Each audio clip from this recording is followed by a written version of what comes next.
حضور علیہ السلام سے حرم کی جانب جا رہے ہیں۔ کوہ صفا کے قریب عبداللہ ابن جدعان کا گھر ہے۔ قریب سے گزرے تو آگے سے ابو جہل آ رہا ہے۔ حضور علیہ السلام کو جب اس نے دیکھا تو بدتمیزی شروع کر دی، وہ الجھتا چلا جا رہا ہے، حتیٰ کہ اس نے ایک نوکیلا پتھر پکڑ کے حضور کو زخمی کر دیا اور آقا کے نازک بدن سے خون بہنے لگا۔ حکم جہاد نہیں آیا، اللہ کی مشیت ہے۔ حضور علیہ السلام وہاں سے سین حرم میں پہنچے، آب زمزم سے اپنے زخم دھوئے اور اللہ کے حضور سجدہ ریز ہو گئے۔ مالک تیرے رنگ، یاری تیری سونا پر ازمیشاں تیریاں اگ، سونا پرکھیا جامدہ ہے نال اگاں دے لگ۔ حضور کے چچا حمزہ بن عبد المطلب ابھی اسلام نہیں لائے تھے، شکار کرنے گئے ہوئے تھے۔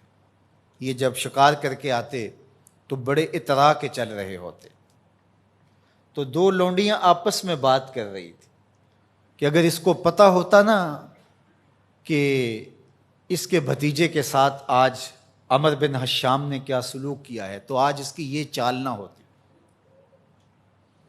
تو حمزہ بن عبد المطلب کے کان میں یہ بات پڑ گئی، اللہ اکبر، رک گئے۔ وہ جو فاخرانہ چال تھی تبدیل ہو گئی۔ تجسس سے پوچھتے ہیں کیا ہوا، انہوں نے ساری کہانی سنائی، بس غصے میں آ گئے، کمان ہاتھ میں پکڑی تھی، اسی طرح سیدھا سین حرم میں پہنچے۔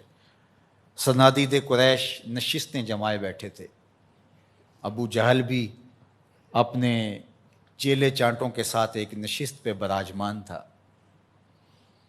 کمان کو زور سے اس کے سر پہ مارا اور کہا کیا تو نے محمد کو لاوارث سمجھ لیا ہے صلی اللہ علیہ وسلم۔ خیر ابو جہل کا سر پھٹ گیا، اس کے چیلے چانٹے اٹھے، لیکن بڑا کائیں شخص تھا ابو جہل۔ اس نے کہا کہ یہ اس وقت تو تنہا ہے، لیکن اگر سلسلہ چھڑ گیا تو بنو ہاشم بھی آ جائیں گے، اور میں نے بہت سری زیادتی کی ہے۔ اس نے کہا بس بس بس چھوڑ دو، مجھ سے کچھ ہو گیا تھا۔ اب حضرت امیر حمزہ حضور کو تلاش کرنے لگے، اور حضور سین حرم میں سر جھکائے سجدہ ریز تھے، اور یہ جا کے پاس کھڑے ہو گئے، یا ابن اخی، اے میرے بھائی کے بیٹے۔ حضور نے سر نہیں اٹھایا، پھر انہوں نے کہا یا ابن اخی، اے میرے بھائی کے بیٹے۔ حضور پھر سجدے میں سر رکھ کے رو رہے ہیں، پھر انہیں تیسری مرتبہ کہا یا ابن اخی، اے میرے بھائی کے بیٹے۔ حضور سجدہ ریز ہے۔ میاں صاحب فرماتے ہیں اسی کسے دے کچھ نہیں لگ دے تے نہ کوئی ساڈا دردی۔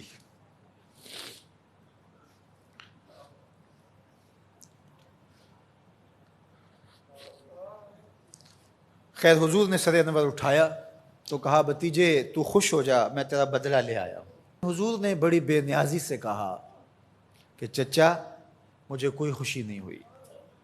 کہا میں اتنے بڑے سورما کا سر پھاڑ آیا ہوں۔ کہا مجھے کوئی خوشی نہیں ہوئی، بخت یاوری کر رہا تھا۔ دوسرا جملہ کہا تم کیسے خوش ہو گئے؟ کہا جس رب کو میں مانتا ہوں اس کو تم بھی مان لو، یہ میری خوشی کا سامان ہے، اگر مجھے یہ دے سکتے ہو تو کہا پھر دیر نہ کیجئے، ابھی اپنی غلامی میں شامل کر لیجئے۔ یہ ہوتی ہے اپنے مشن کے ساتھ وابستگی۔ ہم اپنے چھوٹے چھوٹے سطحی مفادات کی وجہ سے کتنے بڑے دینی نقصان کر دیتے ہیں، اور ہم جان رہے ہوتے ہیں کہ میری اس ذات سے یہ نقصان ہو رہا ہے، لیکن ہمارا نفس اتنا بڑا ہوتا ہے۔ لیکن یہاں مشن کے ساتھ وابستگی دیکھیے۔ وہ کہتے ہیں کہ بھتیجے بتاؤ تم کیسے راضی ہوتے ہو؟ تو جو حضور بولتے ابو جہل کے ٹکڑے ٹکڑے ہو چکے ہوتے چند لمحوں کے بعد، لیکن کہا نہیں، میں اس سے راضی ہوتا ہوں کہ جس رب کو میں مانتا ہوں وہ اس کو تو مان لے.